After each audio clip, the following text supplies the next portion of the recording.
इस वक्त मेरे साथ मौजूद हैं फेमिना मिस इंडिया 2022 की first runner up rouble Shekhawat और सेकंड रनर अप सिनाता चौहान। दोनों से हम खास बातचीत करेंगे और पूछेंगे कि मिस इंडिया कॉन्टेस्ट में हिस्सा लेने का उनका अनुभव कैसा था। दोनों का बहुत बहुत स्वागत है और दोनों को बहुत बहुत मुबारकबाद। Thank you. शुक्रिया सर। आपसे शुरू करते हैं। रूबल, कैसा था एक्सपीरियंस मिस इंडिया में हिस्सा लेने का, और क्या ये सपना आपने बचपन से देखा था? जैसे काफ़ी लोग हैं जो बचपन से सपना देखते हैं, या कई लोग ऐसे भी होते हैं जो बाद में जिन्हें रियलाइज़ होता है कि यार ब्यूटी कॉन्टेस्ट में हिस्सा लिया जाए। क्या कहना चाहेंगी? सबसे पहले कैसा था अनुभव आपका? मेरा पूरा एक्सपीरियंस, पूरा अनुभव through out this journey was very magical. It was something like I was living my dream. But हाँ, ये सपना मैंने बचपन से नहीं देखा था। बचपन में मेरे एम्बिशंस और ड्रीम्स कुछ और थे। बट जब मैं बड़ी हुई आई रियलाइज्ड कि मेरा इंटरेस्ट फैशन वर्ल्ड में और इस इंडस्ट्री में है, and that is why I chose this platform. और सिर्फ ये प्लेटफॉर्म हमें फैशन इंडस्ट्री से रिलेट नहीं कराता, बट एक ऐसी अपॉर्चुनिटी प्रोवाइड कराता है जहाँ पे हम अपनी वॉइस रेज कर सकते हैं और एक confident and self sufficient women बन सकते हैं। और मिस इंडिया कॉन्टेस्ट में हिस्सा लेने का अनुभव कैसा था? मतलब कितना अलग अनुभव था और कितना यादगार था? यादगार तो ज़िंदगी भर यादगार रहेगा डेफिनेटली। और अनुभव थ्रू आउट द जर्नी बहुत ही अमेजिंग था। हमने बहुत सारे अच्छे मेंटोर्स के साथ इंटरेक्शन था, हमारी मास्टर क्लासेस होती थी, तो बहुत कुछ सीखने को मिला है। और आई फील जो भी लर्निंग्स हमें इस थ्रू आउट दिस जर्नी मिली हैं वो ज़िंदगी भर हमारे साथ रहने वाली है। सिनाता, आपका संबंध जो है उत्तर प्रदेश से है। कहाँ से आप बिलोंग करती हैं एग्जैक्टली, और क्या बॉम्बे में रहती हैं और वहाँ से बिलोंग करती हैं, या वहीं रहती हैं और आपने ये कॉन्टेस्ट जीता है? सर मैं पली बड़ी दिल्ली में हुई हूँ। मेरी मम्मी उत्तर प्रदेश से हैं और मैं 1 साल बम्बई में भी रही हूँ। सो नॉर्थ का और साउथ का पूरा मिश्रण है। पर मैंने उत्तर प्रदेश को रिप्रेजेंट करने इसलिए चुना क्योंकि मेरी मम्मी उत्तर प्रदेश से थी और मैं मानती हूँ कि मेरी वैल्यूज़ सारी की सारी, जो मैं अंदर से कौन हूँ, कैसी इंसान हूँ, वहाँ से आई हूँ। और इस मंच पे मैं सबसे पहले वही दिखाऊंगी। तो इसलिए मिस उत्तर प्रदेश का टाइटल हमने चूज़ करा कि उत्तर प्रदेश से हम जाएंगे, उत्तर प्रदेश को रिप्रेजेंट करेंगे एक नेशनल मंच पे। तो कैसा रहा आपका ये अनुभव, नेशनल मंच पे आना और ब्यूटी कॉन्टेस्ट में हिस्सा लेना और सेकंड रनर अप चुना जाना? कितने खुश हैं आप और कैसा था अनुभव आपका? अनुभव तो एकदम ऐसा था कि जैसे जादू हो गया हो, ज़िंदगी पलट गई है। कहाँ हम रोज़ सुबह उठते थे, तैयार होते थे, और आज मैं आपके साथ एबीपी न्यूज़ के लिए इंटरव्यू दे रही हूँ एक सेलिब्रिटी की तरह, जहाँ पे बहुत से लोग मेरी बातों को सुनेंगे, समझेंगे, उसकी वैल्यू करेंगे। तो अनुभव बदलाव में था कि ज़िंदगी कैसे बदल गई है। और मैं बहुत भाग्यशाली हूँ मिस इंडिया के लिए कि मुझे उन्होंने ये अपॉर्चुनिटी दी, उन्होंने मुझे ये चांस दिया कि मैं उनकी मिस इंडिया कहलाऊँ और उनकी तरफ से ऑर्गेनाइजेशन और चीज़ों के अच्छी चीज़ों को लेकर के बात करूँ। मैंने ब्यूटी कॉन्टेस्ट में हिस्सा लेने वाली कई लड़कियों का इंटरव्यू किया है, कई लोगों से बातचीत की है। बहुत कम ऐसी लड़कियां होती है जो इतनी अच्छी हिंदी बोलती है जितनी सिनाता आप बोल रही हैं। सर मैं बहुत आज के लिए मैं बहुत उत्सुक थी कि आज इंटरव्यूज़ होंगे, और मुझे मालूम था कि हिंदी और इंग्लिश मेरी बहुत आएगी। तो मेरे पिताजी वो हिंदी के बहुत बड़े वो हैं, कहते हैं आप किस देश में रहते हो, आप हिंदुस्तान में रहते हो, अगर आपको हिंदी नहीं आती है तो आपको क्या आता है।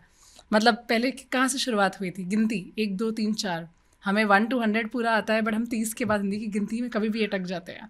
तो उस बात से उन्होंने सिखाया था, बेटा कभी भी जाओगे ना, तुम हिंदुस्तान का नेतृत्व करोगे तो अपनी भाषा को तो अच्छे से जान लो। और मैं पढ़ाई लिखाई में बहुत अच्छी रही हूँ, टॉपर रही हूँ, तो हिंदी डिबेट्स इंग्लिश दोनों में पार्टिसिपेट करती थी, इसलिए शायद थोड़ा सा वहाँ से है। पर पापा की देन है पूरी हिंदी। अभी भी वो ऐसे ऐसे शब्द बोल जाते हैं कि जहाँ मेरा सर घूम जाता है और वो मुझे समझ में नहीं आते हैं। रूबल, मैं आपसे जानना चाहूँगा कि राजस्थान में आपने कितना वक्त गुजारा? राजस्थान के कौन से हिस्से से आप आती हैं, और राजस्थान की के बारे में, उसकी खूबसूरती के बारे में क्या कहना चाहेंगे? मैं लगभग 11 साल से राजस्थान में रह रही हूँ। कहाँ पर? जयपुर। मेरे फादर जो हैं वो आर्मी में हैं, तो उससे पहले जहाँ पे भी उनकी पोस्टिंग होती थी हम वहाँ रहा करते थे। बट क्योंकि पूरी फैमिली राजस्थान में जयपुर से बिलोंग करती है, तो फिर हम 11 साल से अभी जयपुर में सेटल है। और राजस्थान की अगर खूबसूरती की और खासियत की बात करें तो कैसे डिस्क्राइब करना चाहेंगे? क्या वहाँ उस राज्य को बिलोंग करती हैं, उसे रिप्रेजेंट करती है? क्या कुछ कहना चाहेंगे? आई थिंक जयपुर और राजस्थान ओवरऑल एक ब्लेंड है कल्चर का, रिलीजन का और आर्किटेक्चर का। हमारे वहाँ पे फोर्ट्स हैं और हमारा हैंडलूम और कल्चर सब कुछ और हमारे यहाँ पे ज्वेलरी, जेम्स और द फूड कल्चर, सारी ही चीज़ों का एक प्रॉपर ब्लेंड है। सब चीज़ें एक प्रॉपर ब्लेंड में एक साथ हैं कि हैंडलूम इतना फेमस है, टेक्सटाइल इतनी फेमस है, मार्बल्स हम जनरेट करते हैं, तो बहुत सारी चीज़ें राजस्थान से निकल के आती है, पूरे इंडिया तक जाती है। मैं आपसे पूछना चाहूँगा कि अगर आप ब्यूटी कॉन्टेस्ट में हिस्सा नहीं लेती तो क्या करती और क्या आपने सोचा था कि मुझे ये बनना है? जी सर, पहली बात रही, मुझे तो बचपन से मिस इंडिया बनना था। मैं झूठ नहीं बोलूँगी, मुझे बचपन से यहाँ पे आना था। अच्छा। और जब देखते थे, मम्मी ने बताया था कि मिस इंडिया कुछ होता है, तब से ही आना था। परंतु मैं पढ़ाई लिखाई में बहुत अच्छी थी। माँ बाप चाहते थे कि उनसे आगे जाऊँ, उनसे ज़्यादा सम्मान पाऊँ मैं सोसाइटी में जब जा कर के जाऊँ। तो उन्होंने पढ़ाई लिखाई पे बहुत फोकस करा और एक चीज़ सिखाई कि कुछ भी काम करो अपना हमेशा 100% देना और अव्वल रहना उस चीज़ में। तो मैं पढ़ाई लिखाई में बहुत अच्छी थी। साइंस और हमने मैथमेटिक्स ली कक्षा 10वीं और 12वीं में। फिर बहुत अच्छी पढ़ाई करी, IIT का एग्ज़ाम, JEE मेंस का क्लियर करा, सिलेक्शन भी हो गया। फिर दिल्ली यूनिवर्सिटी, जो दिल्ली की बहुत अच्छी यूनिवर्सिटी है, वहाँ पे भी नंबर आ गया। परंतु था कि कुछ बड़ा करना है। मैं वो नहीं हूँ जो पीछे बैठ करके काम कर लूँ कंप्यूटर्स के पीछे। मैं ऐसी इंसान हूँ जो आगे जा कर के बोल करके बहुत ज़्यादा चमकेगी।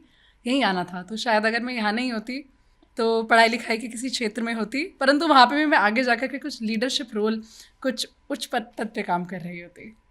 अच्छा, अगर आप यहाँ नहीं होती तो कोई उच्च पद पर आप लीडरशिप रोल में काम कर रही होती। मैं आपसे जानना चाहूँगा कि मैंने पढ़ा कि आपको डांसिंग का बहुत शौक है, बैडमिंटन खेलने का शौक है, पेंटिंग करने का शौक है, और किस किस तरह के शौक है, कौन कौन से शौक पाल रखे हैं आपने?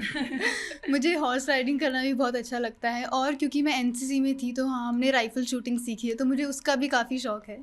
और जैसे कि बाकी आपने मेंशन किए हैं, ये सब चीज़ें हॉबीज़ है मेरी।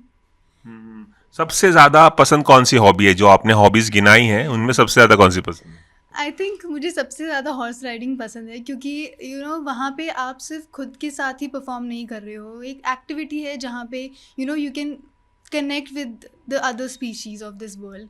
तो मुझे लगता है कि वो एक फीलिंग आती है जब मैं वहाँ पहुँचती हूँ, और वो हॉबी मेरी जो है वो मुझे ये फील कराती है कि connected with just not with humans, with animals as well.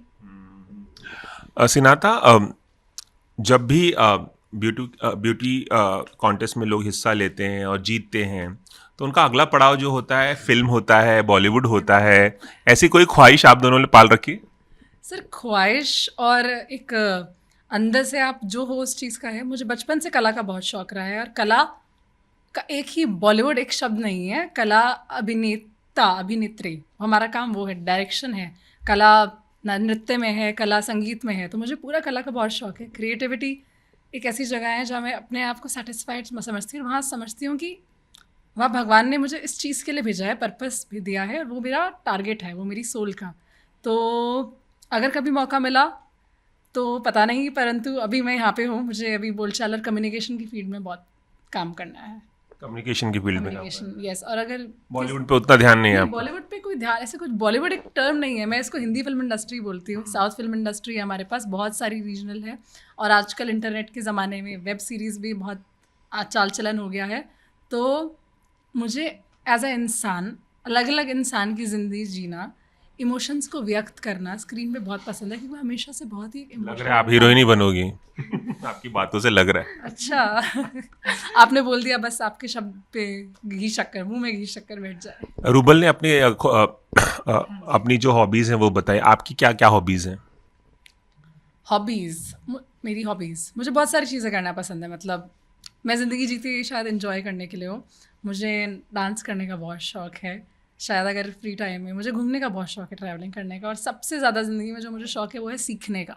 चाहे कुछ भी नई नई चीज़ें लेती रहिए, मैं कुछ नया नया पढ़ती रहूँगी अगर आपको कुछ मिलूँगी, या कुछ सोचती रहूँगी, या मेडिटेशन में बैठ जाऊँगी। सीखने का बहुत शौक है, कुछ कुछ अलग अलग चीज़ मिलती रहे। चाहे मुझे कम्युनिकेशन, बातचीत के बारे में कुछ सीखने को मिल जाए, चाहे अगर मैं किसी इंसान के बारे में पढ़ रही हूँ उससे कुछ सीखने को मिल जाए, तो हमेशा एक सीखने की चाह रहती है। इसलिए तो जो भी चीज़ मुझे सिखाएगी वो मुझे इंटरेस्ट करेगी, चाहे वो कुकिंग भी हो, चाहे वो क्लीनिंग हो, या डांस हो, या एक्टिंग हो, कुछ भी हो। इनकी बातों से लग रहा है कि ये हीरोइन बनना चाहती हैं, बता नहीं रहे खुल के। आपकी ऐसी कोई ख्वाहिश, अगला कदम बॉलीवुड की तरफ, या कुछ ऐसा सोचा है? अभी तो मेरा फुल कंसंट्रेशन है बिकॉज मैंने जो टाइटल जीता है तो उसके साथ जो रिस्पॉन्सिबिलिटीज़ हैं मेरा कंसंट्रेशन उन पे है फ़िलहाल। और डेफिनेटली अगर कोई अपॉर्चुनिटी मिली तो मैं ज़रूर करना चाहूँगी और ज़रूर इस फील्ड में जाना चाहूँगी आगे। अपॉर्चुनिटी मिली तो सब लोग डिप्लोमेटिक आंसर ही दे रहे हैं। नहीं नहीं सर, क्या होता है कि इस उम्र में किसी को कुछ नहीं पता होता। हम लोग ज़िंदगी अपने आप, हमारी ज़िंदगी एक टर्न, एक मोड़ ले लेती है। तो मैं मानती हूँ कि आपको भगवान अगर कोई चीज़ दे रहा है ना तो आपकी उसमें लिखी है, उसको ले लेना चाहिए। कभी भी आपको मना नहीं करना चाहिए। रास्ते में जो चीज़ आए उसको करके हाँ कह दो, डिनाई मत करो, और ना आए तो बुरा मत मानो, अपनी बात खुद बनाते चलो। बस सीधी सी बात है, विजडम है, डिप्लोमेसी नहीं है। ये भी जानना चाहूँगा जाते जाते मैं आप दोनों से, आप फर्स्ट रनर अप हैं, आप सेकंड रनर अप हैं, कहीं इस बात का मलाल कि वो ताज जो है मेरे सर सजा होता और रनर अप की जगह विनर होते, ऐसे कोई मलाल? मुझे ऐसे लगता है कि 30 लड़कियां सब इसी एम से आई थी कि वो मिस वर्ल्ड का, मिस इंडिया का फर्स्ट टाइटल उन्हें जीतना है। तो एम तो हमारा वही था। बट अभी जब मैं फर्स्ट रनर अप का टाइटल जीत चुकी हूँ तो मेरा कंसंट्रेशन इस पे है कि जो अपॉर्चुनिटीज़ और जो रिस्पॉन्सिबिलिटी मुझे मिली है अभी जो मेरे हाथ में है मैं उनका फुल यूज़ करूँ। अदरवाइज़ कंसंट्रेटिंग कि जो मुझे नहीं मिला उससे ज़्यादा बेटर है कि मैं कंसंट्रेट करूँ जो मेरे हाथ में है अभी। बहुत ही खूबसूरती से आपने बयां किया ये जवाब जो दिया। आप क्या कहना चाहेंगे? सर मतलब जीतना कौन नहीं चाहता, अव्वल कौन नहीं आना चाहता, बट विनर तो हमेशा एक ही रहता है। और 1 2 3 सब पोजीशंस है। मेरे सर पे भी ताज है, मैंने तो उसको बहुत अच्छे से ले लिया है। और जिस टाइम पे मेरे सर पे ताज आया था मैंने ये सोच लिया था कि चांस मिला है, और क्या मुझे आगे करना है, इससे मैं और क्या बड़ा कर सकती हूँ। तो मेरा पूरा का पूरा ध्यान सिर्फ अपने ऊपर केंद्रित है। ध्यान आपको क्यों दूसरों पे लगाना है, क्या है आपके पास जो है उस पर ध्यान केंद्रित करो तो आप जिंदगी में आगे बढ़ते चले जाओगे। और हमेशा ये मंत्र अपना लीजिए, ध्यान केवल खुद पे। तो आपने मिस उत्तर प्रदेश का टाइटल तो जीता ही था और अब आप सेकंड रनर अप है मिस इंडिया की। आप कब जाने वाली है अपने गृह राज्य उत्तर प्रदेश में, और क्या कोई ऐसे प्लान है आपके? बिल्कुल, मैं इंतज़ार कर रही हूँ कि मुझे कब घर पे जाने को मिलेगा। परंतु यहाँ पे भी इंटरव्यूज़ है, बहुत सारे काम हैं हमारे जो हमें पूरे करने हैं। और मम्मी पापा, दादा दादी, भाई बहन, मतलब पूरी कम्युनिटी सब वेट कर रहे हैं कि कब आए और कब लोग मेरा स्वागत करें, कब गले से लगाएं। और तैयारियां हैं, स्कूल जाना है, अपने कॉलेज जाना है, जिन लोगों के साथ काम करा है उनसे मिलना है, भगवान के मंदिर जाना है, मतलब शुक्रिया करना बहुत ज़रूरी है। और जो लोग मेरी इस जर्नी में जिन्होंने मुझे सपोर्ट करा है उनसे सबसे मिलना है। मतलब हम ज़िंदगी में काम करते हैं ठीक है, पर उसकी वैल्यू करना, उसकी इज़्ज़त करना और उसका शुक्रिया करना बहुत ज़रूरी होता है। सो अभी हम जाएंगे उत्तर प्रदेश, आप मिलिए। रुबल, चूंकि आप राजस्थान से बिलोंग करती हैं, एक थोड़ा सा सीरियस सवाल है इससे हटके। हाल ही में एक बहुत ही बुरी घटना हुई उदयपुर में, सब जानते हैं उसके बारे में। क्या कहना चाहेंगे इस तरह की जो धार्मिक उन्माद में जो इस तरह से लोग हरकत करते हैं, किसी की जान ले लेते हैं, क्या कहना चाहेंगी? मुझे I really sympathise with the family of that victim. But मुझे लगता है, मुझे पूरा विश्वास है हमारे गवर्नमेंट पे और हमारे लॉ पे, हमारी अथॉरिटीज़ पे कि इसके बिहाफ में कुछ एक्शन हमारी गवर्नमेंट लेगी या ऐसी पॉलिसीज़ लेके आएंगी कि जो ये एक्ट जो हुआ है ये वापस कभी हमारे रिपीट ना हो फ्यूचर में कभी। जाते जाते मैं आप दोनों से एक दूसरे के बारे में पूछना चाहूँगा। सबसे अच्छी बात इनकी अगर रूबल की पूछी जाए आपसे तो क्या है वो? सर मुझे जब रूबल मिली थी ना तो हम दोनों राजपूत है पहली बात, और हम दोनों थोड़ी सी कंजर्वेटिव फैमिली से आते हैं। तो हम दोनों का वहाँ पे बहुत करा था, अरे तुम भी वहाँ से आई हो, मैं भी वहाँ से आई हूँ। तो मुझे ये इंसान बहुत अच्छी लगी थी कि ये कुछ भी है ब्यूटी पैजेंट में जो भी जर्नी है कि अच्छी दिखती हैं, अच्छा बोलती हैं, अच्छा काम करती है, बाकी सब अलग है। पर जहाँ मुझे लगा था कि ये बहुत अच्छी और सच्ची इंसान है, तो ये चीज़ मुझे बहुत अच्छी लगी थी। और मैं बहुत खुश हूँ कि हम दोनों ने ताज एक साथ जीता है और हमें एक साल एक साथ रहने का मौका मिलेगा, क्योंकि अच्छे इंसान की संगति किसको नहीं पसंद होती है। इतनी सारी तारीफ की है, आप अब आपकी बारी है तारीफ करने की। मैं भी आज सुबह में बात कर रहे थे तब हम यही डिस्कस कर रहे थे कि एक बहुत ही प्राउड मोमेंट है ये हमारे लिए, क्योंकि दोनों एक बहुत ही कंजर्वेटिव कम्युनिटी से आती हैं और साथ में जीतना और इन्फ्लुएंस करना उन सभी लड़कियों को, ये बहुत ही बड़ी बात है।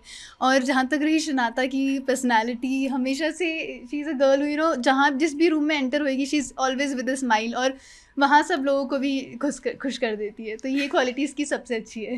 बस जाते जाते एक सवाल मेरे मन में आया कि बहुत सारी ऐसी ब्यूटी क्वींस होती हैं, लड़कियां होती हैं जो इस कॉन्टेस्ट में हिस्सा लेती हैं, उनकी एक स्ट्रगल स्टोरी भी होती है, कई लोगों की होती है, कई लोगों की नहीं होती है, आसानी से उनके परिवार वाले राज़ी होते हैं। ऐसी कोई कहानी, ऐसी कोई अड़चन आप लोगों को पेश आई? जैसा कि अभी मैंने मेंशन किया कि कंजर्वेटिव कम्युनिटी से आते हैं, तो हाँ, सोसाइटी ने ये एक्सेप्ट नहीं किया था। जो करियर मैंने चूज़ किया है, जो पैजेंट में मैंने अपनी करियर को चूज़ करा है, कहीं ना कहीं इनिशियली जब मैंने ये स्टार्ट किया था करियर, तो मेरी फैमिली भी सपोर्टिव नहीं थी इतनी। बट अब फैमिली भी सपोर्टिव है, और क्योंकि अब एक स्टेज पे प्लेटफॉर्म पे मैं राजस्थान को रिप्रेजेंट कर पा रही हूँ, तो अब सब सपोर्टिव है और सब प्राउड फील करते हैं। सिनाता, आप बताना चाहिए ऐसा कोई अड़चन आई आपको अपने पैशन को परस्यू करने में? सर, मेरे से ज़्यादा तो ये मेरी मम्मी का पैशन था, तो मैं पहले सपोर्ट की तारीफ़ पहले ज़्यादा करूँगी कि मम्मी ने मुझे यहाँ तक पहुँचा दी और इतनी बड़ी ज़िंदगी बना दी। और दूसरी चीज़, फैमिली सब लोग नहीं समझते हैं, बिकॉज नई नगरी है, माया नगरी है, यहाँ पे कौन सा क्या काम होता है सबको पता नहीं होता है उस चीज़ का। तो फिर हमने थोड़ा सा चुप के मम्मी ने कि हम लोग जाते हैं यहाँ तक इस चीज़ के लिए काम करते हैं, पर बताएंगे नहीं, क्या पता कोई करने ना दे, कोई क्या सोचे, कोई बोल दे नहीं जा पाओगे। तो 2 साल जब तैयारी करी, जो छोटी छोटी तैयारियाँ कहीं पे जाती थी, वो सब कहीं पे किसी को हम बताते नहीं थे।